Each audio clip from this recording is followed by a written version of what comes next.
Under 19 world cup चल रहा है और इसी के साथ आज बांग्लादेश और भारत के बीच मैच खेला जा रहा है। तो जाहिर सी बात है कि टॉस भी हुआ होगा और टॉस के बाद कुछ ऐसा हुआ जो फिलहाल खबरों में भी है और चर्चे में भी। तो बात कुछ यूं है कि भारत के कप्तान आयुष महात्रे और बांग्लादेश के स्टैंड इन कप्तान जवाद अबरार, टॉस हुआ। टॉस के बाद दोनों ने हाथ नहीं मिलाया और ये बात फिर से चर्चे में है कि जो एशिया कप के बाद से इंडिया पाकिस्तान मैच में जब हाथ नहीं मिलाया गया था, उसके बाद से ये काफ़ी चर्चे में है कि उसके बाद से लगातार भारत ने जितने भी टूर्नामेंट हुए हैं पाकिस्तान के साथ और अब बांग्लादेश के साथ, ये देखा जा रहा है कि टॉस के बाद फिर से हाथ नहीं मिलाया गया है। तो इस पूरे विवाद या घटना पर जानकारी देने के लिए हमारे साथी सुकांत है। सुकांत बताएंगे कि क्या है पूरा मामला, क्या है ये नो हैंडशेक पॉलिसी और मैच में क्या चल रहा है और पूरा विवाद क्या है, कहां से इसकी शुरुआत हुई। सुकांत, सबसे पहले तो बताइए कि आज जो मैच खेला जा रहा है उसमें क्या हुआ सब। देखिए, सबसे पहले तो जैसा आपने बताया इंट्रो में कि सबसे पहले वो टॉस के लिए गए दोनों कप्तान। और टॉस के दौरान जो देखने को मिला वो ये कि अक्सर ऐसा नहीं होता है, क्योंकि अभी हाल में ही एशिया कप हुआ है और अंडर 19 टीम वहाँ पे भी बांग्लादेश टीम के साथ खेली है। लेकिन वहाँ पे उन लोगों ने ऐसा कुछ नहीं किया था कि आपस में हाथ नहीं मिलाया था। ये सिर्फ और सिर्फ पाकिस्तान के साथ, जैसा आपने पहले ही बताया कि एशिया कप से चला आ रहा है, एशिया कप 2025 से, जब सूर्य कुमार यादव ने सलमान अली अगर के साथ हाथ मिलाने से मना कर दिया था, उस समय से लेकर अब तक ये चला आ रहा है पूरा प्रकरण। उस समय टीम इंडिया ने भी उनको इग्नोर किया था। उसके बाद से लगातार पाकिस्तान के साथ तो हम ये फॉलो कर रहे हैं पॉलिसी को। लेकिन अब इस मतलब लिस्ट में अब बांग्लादेश भी जुड़ गया है और बांग्लादेश दूसरी टीम है जिसके साथ भारतीय कप्तान ने हाथ नहीं मिलाया। कह सकते हैं दोनों टीमों ने आपसी मतलब ये सहमति कह लीजिए या फिर नाराजगी कह लीजिए कि जो निर्देश मिले होंगे बोर्ड की तरफ से, वो ये साफ है कि अब इन दोनों टीमों के बीच भी हैंडशेक नहीं देखने को मिलेगा। क्योंकि जो दोनों टीम के कप्तान है, जैसा आपने बताया कि आज स्टैंड इन कप्तान आए थे जवाद अबरार और आयुष महात्रे जो इंडिया के कप्तान हैं, इन दोनों ने हाथ नहीं मिलाया। उसके बाद नेशनल एंथम हुआ। नेशनल एंथम के दौरान भी दोनों कप्तान दिखे, एक दूसरे के बगल में खड़े दिखे, इवन एक दूसरे के बगल से गुजरे भी कई बार, 2-3 बार, लेकिन हाथ नहीं मिलाए। ना हाथ मिलाया ना आई कांटेक्ट किया। ऐसा लगा जैसे दोनों एक दूसरे को इग्नोर कर रहे हों। तो ये कुछ देखने को अभी तक मिला है। और जो मैच चल रहा है उसमें ये सीन क्योंकि इसलिए चिंताजनक है क्योंकि ऑलरेडी T20 वर्ल्ड कप को लेकर के बहुत सारा विवाद चल रहा है जो इंडिया होस्ट करने वाला है 7 फरवरी से, और उससे कनेक्ट करते हुए कहीं इसे देखा भी जा सकता है। अच्छा सुकांत, ये बताइए कि ये जो पूरा मामला है कि जो एशिया कप में ये पूरा शुरू हुआ कि पाकिस्तान और भारत के कप्तान सूर्य कुमार यादव दोनों ही तरफ से दोनों कप्तानों ने हाथ नहीं मिलाया था। इसके बाद से ये पूरा चर्चा होने लगा, इस पर खबरें बनने लगी। तो क्या उसके बाद से ये अभी एक घटना घटी है कि एक एशिया कप में हुआ फिर सीधा अंडर 19 वर्ल्ड कप में हुआ, या फिर बीच में इसके बीच भी ऐसा कुछ हमें देखने को मिला है? देखिए, पाकिस्तान के साथ तो हमने जो भी टूर्नामेंट उसके बाद खेले हैं, चाहे वो वुमेन्स वर्ल्ड कप हो जो इंडिया में होस्ट हमने किया था, या फिर क्योंकि उसमें मैचेस इंडिया ने अपने पाकिस्तान से जितने भी मैचेस थे वो श्रीलंका में खेले थे। और अब जो T20 वर्ल्ड कप होने वाला है उसमें भी वही नीति है कि पाकिस्तान ट्रैवल नहीं करेगा, वो पाकिस्तान श्रीलंका जाएगा और वहाँ पे ही हम खेलेंगे। और फिर से वो नीति फॉलो होगी, वो दिख रही है कि वो नो हैंडशेक वो चलेगा। उसके बाद अंडर 19 एशिया कप में भी हमने देखा कि भारत और पाकिस्तान के बीच ये चीज़ हुआ था कि आयुष महात्रे और जो पाकिस्तानी कप्तान है वो दोनों हाथ नहीं मिलाए थे उन लोगों ने। लेकिन ये पहली बार है कि बांग्लादेश के कप्तान के साथ, और ये जो रिलेशन में जो तनाव आया है पिछले 2 महीने में, 1 महीने में, उसका ये रिजल्ट है कि अब बांग्लादेश और भारत के बीच भी तल्खियां इतनी बढ़ गई हैं कि दोनों कप्तान एक दूसरे को इग्नोर कर रहे हैं। सुकांत, हमने देखा कि ये दो देशों के बीच जो भी तल्खी आई है, ये बहुत जो हाल की घटना में बांग्लादेश में हिंदुओं की हत्या हो रही है, वहाँ से पूरा टेंशन क्रिएट हुआ। और फिर उसके बाद जो मुस्तफिजुर रहमान हैं बांग्लादेश के गेंदबाज, उनको कोलकाता नाइट राइडर्स ने IPL के ऑक्शन में ख़रीदा था।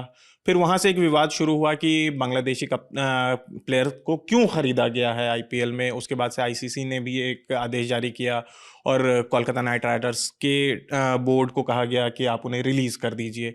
और उसके बाद फिर बांग्लादेश क्रिकेट बोर्ड की तरफ से भी ये आदेश आया कि हम वहाँ पर जो कोलकाता और मुंबई में जो मैच है वर्ल्ड कप जो होने जा रहा है, अभी T20 वर्ल्ड कप होने जा रहा है, उसमें हम भारत जाके नहीं खेलेंगे, उसको कहीं और शिफ्ट कर दिया जाए हमारे वेन्यू को। और उसके बाद से ये पूरा टेंशन शुरू हुआ। तो हम इसको किस तरीके से देख रहे हैं, एक वर्ल्ड कप जो होने जा रहा है T20 वर्ल्ड कप, उसके नज़र से भी बताइए सुकांत कि अब ये जो पहले एक आईपीएल एक घटना होती है बांग्लादेश में, वही हिंदुओं की हत्या से, फिर वो मैदान में पहुंच जाता है, खेल तक पहुंच जाता है, उसके बाद से मुस्तफिजुर रहमान को निकाल दिया जाता है आईपीएल से, और फिर बांग्लादेश की टीम कहती है कि हम वहां पर भारत में मैच खेलने नहीं जाएंगे वर्ल्ड कप का, और फिर अब अंडर 19 वर्ल्ड कप जो अब आज जिम्बाब्वे में खेला जा रहा है। तो इसको आप कैसे देखते हैं खेल के नज़रिए से, कि ये किस तरीके से आगे देखा जा सकता है, कि क्या होगा, कि क्या आईसीसी का क्या कहना है इस पर, कि बांग्लादेश ने जो अर्जी दी थी? देखिए, इस पूरे टेक पे जो है, जो दिख रहा है अब, वो ये कि टेंशन बढ़ता जा रहा है, और जो इसमें एक कॉल बीसीबी ने लिया है, बांग्लादेश क्रिकेट बोर्ड ने, कि हम ट्रैवल नहीं करेंगे इंडिया, वो उस पर टिके हुए हैं। अभी आईसीसी की, अगर आपने अभी पूछा कि आईसीसी का क्या इसमें टेक है, तो आईसीसी ने कल इसको लेकर के एक स्पष्ट निर्देश भी दिया था कि बांग्लादेश को या तो ट्रैवल करना पड़ेगा इंडिया, या फिर अपने मैच अबंडन करने पड़ेंगे और छोड़ने पड़ेंगे, और इसमें जो बाकी टीम्स हैं जिनके साथ उनके ग्रुप स्टेज के मैचेस हैं, उनको पॉइंट्स मिल जाएंगे, उनको वॉक ओवर मिल जाएगा। अच्छा। लेकिन जो आईसीसी है वो अंतिम प्रयास भी करना चाहती है, और इसी कारण से अपना प्रतिनिधि मंडल जो है वो बांग्लादेश भेजने की तैयारी कर रहे हैं। हो सकता है आज या फिर कल में, मतलब 17 या 18 जनवरी के बीच दरमियान हो सकता है कि वो जाएं ढाका, और वहाँ बैठक, हाँ, बीसीबी के साथ, और जो वहाँ की सरकार है, जो सरकार, क्योंकि वहाँ पे सरकार जो सलाहकार हैं, खेल सलाहकार आसिफ नजरुल, उन्होंने लगातार इस पर टेक लिया है, और लगातार वो प्रेस कॉन्फ्रेंस करते रहे हैं, वो अपडेट देते रहे हैं। इतनी अपडेट्स बीसीबी की तरफ से भी नहीं आए जितने आसिफ नजरुल ने दिए हैं, तो कहीं ना कहीं वो सरकार का इन्वॉल्वमेंट उसमें है। तो वो इसलिए आईसीसी चाहती है कि हम सिर्फ बोर्ड से बात ना करें, वहाँ की सरकार को भी समझाने की कोशिश करें कि सिक्योरिटी कंसर्न, क्योंकि ये जो पूरा मसला है ना, वो सिक्योरिटी कंसर्न का उठा रहे। बीसीबी का कहना है कि हमारे प्लेयर्स जो है वो इंडिया में सुरक्षित नहीं होंगे, क्योंकि जो पूरा मुस्तफिजुर रहमान वाला जो पूरा मामला हुआ था, वहाँ उनका कहना है कि जब एक प्लेयर को वो सिक्योर नहीं कर सके, बीसीसीआई ये दावा नहीं कर सके कि हम सिक्योर कर पाएंगे, तो हम बाकी पूरी टीम को कैसे भेज सकते हैं। हालांकि बीसीसीआई का टेक इसमें सिक्योरिटी का नहीं था, वो बस एक कॉल था जो लिया गया था किसी और कारण से। जब विवाद बढ़ने लगा तो उन्हें लगा कि अब ठीक है, विवाद को खत्म करने के लिए एक एंड उन्होंने दे दिया, लेकिन इसको उन्होंने अपने नेशनल इंटीग्रिटी या फिर अपने सम्मान से जोड़ लिया है, और इसी कारण से बीसीबी अब इस टेक से पीछे नहीं होने वाली है कि वो ट्रैवल करे इंडिया को। और ये जो पूरा मामला है वो बढ़ता जा रहा है, और यही कारण है कि जो आज जो तलखी देखने को मिली, वो क्योंकि अगर बांग्लादेश ट्रैवल नहीं करता, क्योंकि अभी हमने देखा है इससे पहले बांग्लादेश आराम से इंडिया आता था, हमारे बीच बायलैटरल सीरीज होती थी, अभी पिछले साल हमने टेस्ट सीरीज खेली है, लगातार मैचेस होते थे। आईपीएल में भी बांग्लादेश के प्लेयर खूब खरीदे जाते थे, खूब खेले जाते थे, हर टीम में शामिल होते थे और खेला जाता था। मुस्तफिजुर रहमान के अलावा भी अगर आप देखो, शाकिब अल हसन का बहुत लंबा रिकॉर्ड रहा है यहाँ खेलने का, कोलकाता के लिए खेलते रहे, और मुस्तफिजुर रहमान तो कई टीमों के साथ खेले हैं, 8 साल वो लगभग आईपीएल में खेल चुके हैं। तो मतलब ऐसा नहीं है कुछ ये विवाद पहले से था, ये विवाद अब जब से ये जो शुरू हुआ है उसके बाद से ये बढ़ता जा रहा है, और अब क्योंकि बांग्लादेश क्रिकेट बोर्ड ने जो स्टैंड ले लिया है उसके बाद से ये तलखी देखी जा रही है, और मुझे लगता है बीसीसीआई ने इसी कारण से कॉल लिया है कि हम भी अपना रुख नहीं पलटेंगे, या फिर हम जो स्टैंड ले रहे हैं वो कहीं ना कहीं, क्योंकि इसमें मामला सिर्फ एक आईपीएल लीग का था और मामला एक प्लेयर का था, लेकिन उसको बोर्ड ने अपने नेशनल इंटीग्रिटी या फिर नेशनल जो सम्मान है उससे जोड़ लिया, और उसके कारण से ये पूरा मामला बहुत बढ़ गया है। और ये उसका असर है कि वो राजनीति और जो भी खेल में घुसी है उसका असर है। ठीक है, पाकिस्तान के साथ आपके पास पुराने विवाद थे, ऑपरेशन सिंदूर, उससे पहले पहलगाम अटैक, जो भी चीज था, तो वहां तो वो चीज समझ आती थी, लेकिन जो ये बांग्लादेश और भारत के बीच हुआ ये बहुत सही नहीं है, क्योंकि क्रिकेट के नज़र से अब एक कंट्री पहले से ऐसी थी जिसके साथ हम लोग हैंडशेक पॉलिसी फॉलो कर रहे थे, और ये अब बांग्लादेश के साथ भी शुरू हो गया है, जो मुझे लगता है कि एक अच्छा मतलब ये नहीं है क्रिकेट, क्योंकि खेल के हिसाब से ये नहीं होना चाहिए कि टीम्स आपस में हाथ ना मिलाएं, क्योंकि खेल एक जरिया होता है जहाँ पे मतलब टीम्स जो भी, क्रिकेट को बोला भी जाता है कि इट्स अ जेंटलमैन्स गेम। बिल्कुल, जेंटलमैन गेम, और प्लस ये खेल एक जरिया होता है जहाँ से सब अपने इमोशंस को, जो भी ये चीज़ है उसको साइड करके सिर्फ और सिर्फ गेम पर ध्यान देते हैं।